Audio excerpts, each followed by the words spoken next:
যাদেরকে ৫০০ টাকার জায়গায় ১০০০ টাকা দিলে ওয়াজের বা মোনাজাতের ভাষা পরিবর্তন হয়ে যায়, এদের কথার কোনো উত্তর আমি দিতে চাই না।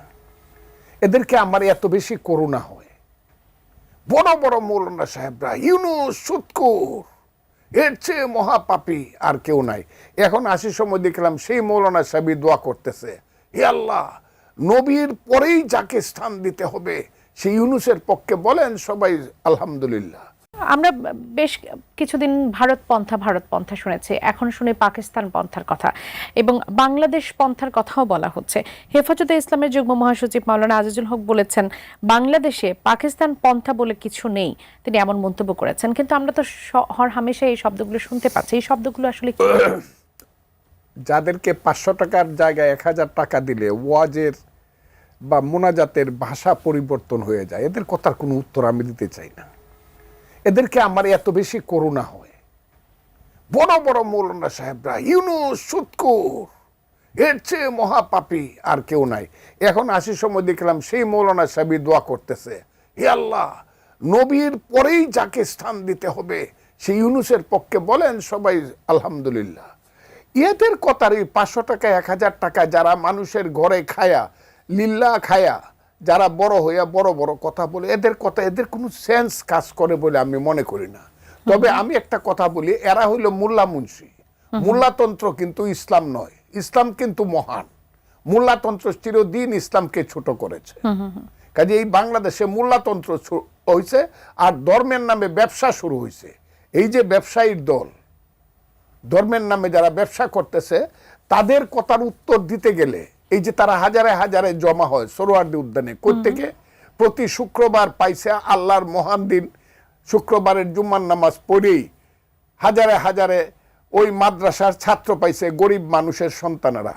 আমি আজকে পরিষ্কারভাবে বলতেছি, মাদ্রাসাতে যারা লেখাপড়া করে এরা খুব সাধারণ গরিব ঘরের সন্তান, বেশিরভাগ অন্তত 96-7%। এই ছেলেপেলেরা কিছুই বুঝে না হুজুর ছাড়া। এরা থাকে মাদ্রাসায়, খায় লিল্লার টাকা, এরা মানুষের অনুদানে খায়। নিজের জীবন সম্পর্কে এদের যে ধারণা হয় সেই ধারণা হলো হুজুর যা বলে তাই শুনতে হবে। হুজুরেরা তাদেরকে কয়েকদিন পরে পরে প্রতি শুক্রবারে অথবা 1 মাস 2 মাস পরে পরে তৌহিদি জনতার নামে, ইসলাম রক্ষা করার নামে সোহরাওয়ার্দী উদ্যানে জামাত ইসলাম, হেফাজতে ইসলাম তারা এসে যুক্ত হবে। নারী নীতি করা যাবে না, নারী নীতি যারা লেখছে করছে এই নারীরা। আমি তো মনে করি এখন যদি বেগম রুকেয়া থাকতো, আজকের মোল্লা মুন্সিরা তাকে ব্যত্রাঘাত করতো অথবা তসলিমা নাসরিনের মতো দেশ ছাড়া করতো বেগম রুকেয়ারে। এই কারণে আমি সবসময় বলি, কি করলাম গাজীর গীত গায়া, 5 কামাই করলাম 1.5 টাকা খায়া। যারা নারীকে, যারা নারী নীতিতে প্রগ্রেসিভ কথা বলে, তাদেরকে যারা বেশ্যা বলে, এদের তো মায়ের পেটে জন্মগ্রহণ করা ঠিক হয় নাই। আমি তো মাকে বলবো এদেরকে পেটে ধারণ করো না মা। বা ইভেন মৌলানা মৌলভী সাহেবদের ঘরে যে মায়েরা বোনেরা, তাদেরকে বলবো তোমরা এদের বাচ্চা পেটে নিও না, এরা তোমাদেরকে খুব ছোট নজরে দেখে। আমি খুব কঠিন কথাগুলো, এই this time once it will come, যে বাংলাদেশের 1,00,000 কোটি মহিলা, তারা তো 50%, 18 কোটি মানুষের মধ্যে আমার মা বোনেরা তো 9 কোটি। এই 9 কোটি একদিন রাস্তায় বেরিব এদের বিরুদ্ধে, যে এদের পাতে ভাত দেব না, এদের জন্য তরকারি রান্না করব না। This time will come. আরেকটা জিনিস আসবে, সেই জিনিস ছিল যারা ওই যে গোলাম আজমের স্লোগান যারা দেয়, লিমিটেড লোক, কয় পার্সেন্ট তারা ইলেকশন করে দেখাও বাপের বেটারা। আমি চ্যালেঞ্জ করছি, একবার 3টা সিট পাইছো, একবার 1টা সিট পাইছো, 15টা সিট পাইয়া দেখাও। 7% ভোট নাই, 70%-এর পাওয়ার দেখাও। বাজে বাজে কথা বলো, বাজে বাজে স্লোগান দাও। আমি খুব ক্লিয়ারলি তাদের সম্পর্কে পরিষ্কারভাবে বলতে চাই, না, আসো, তুমি ইসলাম চাও, শরীয়ত চাও, শরিয়া আইন চাও, দেশে প্রতিষ্ঠিত করতে চাও, কোরআনকে সংবিধান বানাইতে চাও, তুমি যদি চাও, আপনারা যদি চান, জামাত ইসলাম যদি চান, হেফাজতে ইসলাম, আসেন ইলেকশনে। মানুষ যদি বলে ইয়েস, আমরা এই দেশের মানুষ, আমরা এটা চাই, আমি আপনাদেরকে স্যালুট দেব। কিন্তু না করিয়া 7% লোক 70% লোকের পাওয়ার দেখান। আর ওই ইউনূস সাহেবদের মতো লোক জেনারা, যারা জীবনে কোনোদিন মানুষের জন্য রাজপথে নামে একটা স্লোগান দেয় নাই, মুক্তিযুদ্ধের সময় বাঙালির শ্রেষ্ঠ সময়ে যারা বিদেশে কাটিয়ে আরাম আয়েশ করছে, যারা দিনের পর দিন, মাসের পর মাস, বছরের পর বছর, কত বসন্ত আইলো, কত বসন্ত গেল, জীবনের পাতায় পাতায় কত চিহ্ন রয়ে গেল বাংলায়। একদিন যারা শহীদ মিনারে যায় নাই, একদিন যারা স্মৃতিসৌধে যায় নাই, একদিন যারা শহীদদের প্রতি শ্রদ্ধা নিবেদন করে নাই, তারা বাংলার পাওয়ার পায়া এইসব লোকজনের মাধ্যমে এই বাংলাদেশকে আজকে নতুনভাবে পাকিস্তান বানাতে, না পাকিস্তানও তারা বানাতে, তারা এই দেশটাকে জঙ্গিদের একটা রাষ্ট্র করতে চায়, লাইক আফগানিস্তান। যে আফগানিস্তানে আল কায়দা আসার আগে 50% বিচারক ছিল মহিলা, 62% শিক্ষক ছিল মহিলা, আজকে একজনও নাই। ক্লাস 5 পরে যদি উচ্চ শিক্ষা নিতে যায় আফগানিস্তানের কোনো মেয়ে, সে লুকায়া তাকে পাকিস্তানে আসতে হয়। তারা দেশটাকে এই করতে চায়, কি না করতেছে তারা, এই দেশটাকে কি ধরনের স্লোগান তারা দিচ্ছে, এই দেশটাকে অন্ধকারে নেওয়ার জন্য, মধ্যযুগে বর্বরতার দিকে নিয়ে যাওয়ার জন্য, যারা মুক্তিযুদ্ধকে অস্বীকার করতে চায়, প্রগতিকে অস্বীকার করতে চায়, যারা দুনিয়াদারিকে ফির দুনিয়া ওয়াফিল আখেরাত, যারা গণতন্ত্রকে অস্বীকার করতে চায়, প্রত্যেক দিন যারা ওয়াজ পড়ে পড়ে হে আল্লাহ এই দেশে যাতে আর কোনোদিন নির্বাচন না হয়, আজীবন জাতি 29 সপ্তাহে মিললে যারা দোয়া করে, যারা মুনাজাত করে, তাদের হাতে দেশটাকে দিয়ে দিতে হবে। এই দেশে আর মানুষ নাই, এই দেশে সব মানুষ শুধু মোল্লা মুন্সি হবে। এই দেশে প্রাইমারি স্কুলে একটা ছেলে পড়বে না সরয় সরয় রস্যই দীর্ঘই, এই দেশে একটা ছেলে পড়বে না পাখি সব করের রাতি পোহালো, কারণ এই কুসুম কলি সকলি ফুটিল রাখাল গরুর পাল লয়ে যায় মাঠে। এই দেশে কোনো ছাত্র হবে না যে ছাত্র বলবে বলো বীর বলো উন্নত মম শির শির নেহারি আমারই নত শির ওই শিকর হিমাদ্রির। এই দেশে কোনো বিজ্ঞান পড়বে না একটা ছেলে যে বলবে a plus b whole square is equal to a square plus 2ab plus b square. এখানে সাহিত্যিক, সাংবাদিক, বুদ্ধিজীবী হবে না, আধুনিক বুদ্ধিজীবী, এখানে বিজ্ঞানী হবে না, এখানে রিসার্চ হবে না। ঢাকা বিশ্ববিদ্যালয়ে এটাকে একটা সিনিয়র মাদ্রাসা বানাইছে এখন। এই আজকে দেখলাম ছেলেরা স্লোগান দিচ্ছে, জামাতের যে ভাইস চ্যান্সেলর সে জামাত, ওই রাজশাহীর ভাইস চ্যান্সেলর জামাত, সব শেষ করে দিচ্ছে।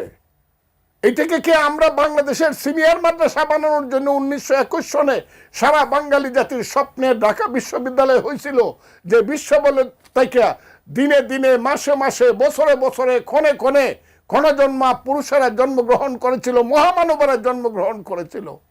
সেই মহামানবদের মধ্যে আজকে এই বাংলায় এমন একটা অবস্থা হয়েছে, তারা সব যেন মরে বেঁচে গেছে, যারা বেঁচে আছে তারা মরে গেছে। আর এখানে এখন তাদের রাজত্ব কায়েম হয়েছে, যারা বিশ্বাস করে না আধুনিকতায়, যারা বিশ্বাস করে না বিজ্ঞানে, যারা একদিন বিশ্বাস করতো না চাঁদে মানুষ গেছে, কাফের বলতো, যারা একদিন মাইক বাজায় গান বাজায় বিয়া করলে কইতো যে এই বিয়া সহি বিয়া হয় না, এটা এই বিয়ার সন্তান জারজ হবে, যারা এখন ঘন্টার পর ঘন্টা মাইক বাজায় আজহারি সাবরা মৌলানা সাবরা বক্তৃতা করে, এইটার একটা ব্যাখ্যাও দেয় না যে আগে কেন এটা কইছিলেন। এই যে দেশ, এই দেশটা সৃষ্টি করার জন্য তো আমরা যুদ্ধ করি নাই। আমি যখন যুদ্ধে যাই আপনি শুনবেন আমি কেন এইসব কথা বলি। আমার বয়স তখন 23 বছর, এর আগে 10 বছর আগের থেকে আমি পলিটিক্স করি, স্লোগান শিখছি।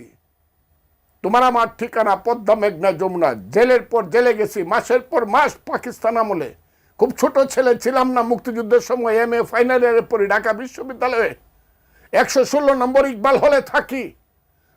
এই সিরাজুল আলম খান, এই যে হারামজাদা আওয়ামী লীগাররা ক্ষমতায় থাকতে শেখ হাসিনা, যাদের মধ্যে কোনো ধরনের কৃতজ্ঞতা বোধ ছিল না, সিরাজুল আলম খান মরার পরে একটা শোক প্রস্তাব পর্যন্ত নেয় নাই।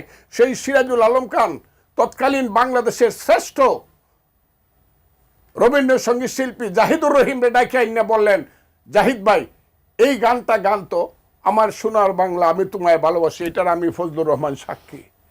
এই গানটা জাহিদুর রহিম গাইলো। তারপরে গাইলো গান তো ধনে ধান্যে পুষ্পে ভরা আমাদেরই বসুন্ধরা। এগুলা কইলে পরে কান্না আসে এখন। গান তো গাওয়ার পরে করলে গান দুইটাই চমৎকার, কিন্তু এই গানটা হলো বিশ্বকবি রবীন্দ্রনাথ ঠাকুরের, এটাকে আমরা জাতীয় সঙ্গীত হিসাবে সিলেক্ট করি। It is in the year 1970, 1971 সন না 70 সনে। ওই যে এই শিবনারায়ণ ছাত্রলীগের কর্মী, কুমিল্লা নেতা শিবনারায়ণ দাস, শিবনারায়ণ তুই কি পতাকাটা আঁকতে পারবি রে? 1 তারিখ স্বাধীনতার পতাকা দেখতো লাল সবুজের পতাকা, উপরে থাকবে বাংলাদেশের ম্যাপ, না হলে ইন্ডিয়ানরা আমাদেরকে ভুল বুঝবে। সেই ছিল শিবনারায়ণ দাস নিউ মার্কেট থেকে কাপড় কিনে আইনা সারাদিনে আনোয়ারা হোটেলে 6 আনার ভাত খায়া এই পতাকাটা আঁকছে। পরের দিন 2 তারিখে এই পতাকাটা আসমর আব্দুর রব ডাকসুর ভিপি তার নেতৃত্বে ঢাকা বিশ্ববিদ্যালয়ে তোলা হয়েছে। হাজার হাজার ছাত্র নূরে আলম সিদ্দিকীর বক্তৃতা শুনলে বঙ্গোপসাগরের ঢেউ উজান যেত।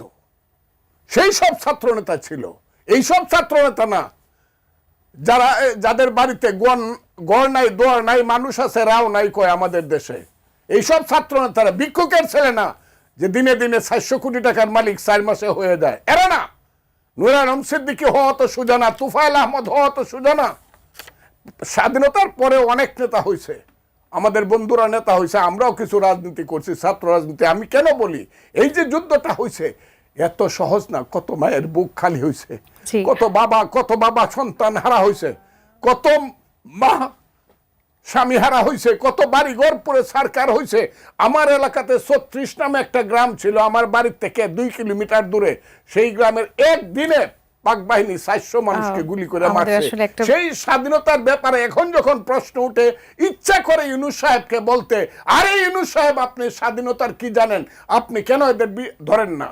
আপনি তাদেরকে হয় ধরেন, না হলে আপনাকে মানুষ বলবে আপনি তাদের সাথী। আমি আরেকটা কথা বলি, আমাকে একটু সুযোগ দেন। ওনারা মৌলানা সাহেবদেরকে এত হাজার হাজার মানুষ জমা হওয়ার সুযোগ দেয়। আমরা যদি মুক্তিযোদ্ধারা বলি, এখন তো জীবিত আছি, বয়স 77, আমরা যদি বলি হ্যাঁ জাগো 71, জাগো 71, আমরাও বসবো। ইউনূস সাহেব আমাদেরকে আপনি বসা, আমাদেরকেও ঠান্ডা পানি খাওয়ান। দেখি তো সোহরাওয়ার্দী উদ্যানে অথবা প্রেস ক্লাবের সামনে কত মুক্তিযোদ্ধা আছে। আপনি মনে করছেন মাত্র 1 লাখ মুক্তিযোদ্ধা জীবিত আছে? না, 17 থেকে 17 কোটি 50 লক্ষ মুক্তিযোদ্ধা জীবিত আছে, যারা মুক্তিযুদ্ধের আদর্শে বিশ্বাস করে। এটা ভোট হইলে দেখতে পারবে।